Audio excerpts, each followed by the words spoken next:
நார்மலா ஒரு சைக்கிளோட டயர் வந்து ரப்பர் டியூப்ல தான் இருக்கும். பட் அதுக்கு பதிலா வந்து ஒரு கிளாஸ்ல வந்து டயர் பண்ணி போட்டா எப்படி இருக்கும்? அப்படிப்பட்ட ஒரு கிரேசியான விஷயத்தை தான் எக்ஸ்பெரிமெண்ட் டிவி அப்படிங்கிற பண்ண போறாரு. ஃபர்ஸ்ட் ஆல்ரெடி வந்து கடையில கொடுத்து ஒரு கிளாஸ் வந்து ரவுண்ட் ஷேப்ல பண்ணிட்டாங்க. இந்த நடுல வந்து இந்த நட்டு போல்ட் வேலை எல்லாத்தையும் வந்து கடையில கொடுத்து பண்ணிட்டு தான் வந்துட்டாங்க.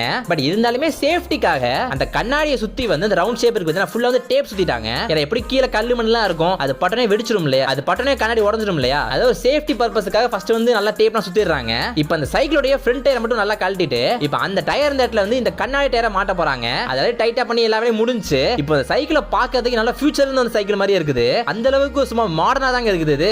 இப்போ அடுத்த சைக்கிள் மேலே உட்காந்துட்டாரு. இதுக்கப்புறம் அவர் ஓட்டி பார்க்க போறாரு. அப்படி என்னாச்சுன்னு பார்க்கிறதுக்கு முன்னாடி இந்த வீடியோ பிடிச்சா மறக்காம லைக் பண்ணிட்டு சப்ஸ்கிரைப் பண்ணி வச்சுக்கோங்க. நம்ம சேனல்ல சப்ஸ்கிரைபர்ஸ் கம்மியா இருக்குன்னு தப்பா நினைக்காதீங்க. நல்ல நல்ல கமெண்ட்ஸ்லாம் வரும். சோ மறக்காம சப்ஸ்கிரைப் பண்ணி வச்சுக்கோங்க. அவர் என்னதான் வந்து தைரியமா உட்கார்ந்தாலுமே இன்னும் பயமா தான் இருக்குன்னு சொல்றாப்ல. நான் டக்குன்னு உடஞ்சிச்சா என்ன பண்றது அப்படிங்கிற மாதிரி அவர் பயமா தான் இருக்காரு. இப்போ ஃபர்ஸ்ட் அவர் ஓட்டி பார்க்க ட்ரை பண்றாரு. பட் ஓட்ட முடியல, ரொம்ப கஷ்டமா தான் இருக்குது. ஏன்னா அவருக்கு லைட்டா பயமாவும் இருக்குது. இந்த கண்ணாடி டயர் வந்து அந்த அளவுக்கு ஸ்டெடியா இல்ல, டைட்டாவும் இல்ல. பட் அந்த அளவுக்கு எந்த ப்ராப்ளம் ஆகலங்க. என்னோட இன்னொரு ஃப்ரெண்டும் பின்னாடி ஏறி உட்காந்துட்டாப்ல. நான் கூட இப்போ கூட உடஞ்சிருமோ நினைச்சேன். பட் அந்த டயர் வந்து உடையல, அப்படி ஸ்ட்ராங்கா தான் இருக்குது. ஆனா அதுல இருந்து எல்லா டைப்புமே உறிஞ்சு போய் அப்படி கிழிஞ்சிருச்சு. அதே மாதிரி சத்தம் வந்து கொஞ்சம் ஜாஸ்தியா இருக்குங்க, நிறைய சத்தம் கேக்குது. அது மட்டும் இல்லாம சில பீஸ்ல வந்து உடைய ஸ்டார்ட் பண்ணிடுச்சு கிளாஸ். சோ இதுக்கு மேல வேணாடா சாமி அப்படி நிப்பாட்டிட்டாங்க வண்டியை. இந்த வீடியோவில் தான் நீங்க லைக் பண்ணிட்டு சப்ஸ்கிரைப் பண்ணிட்டு போயிருங்க.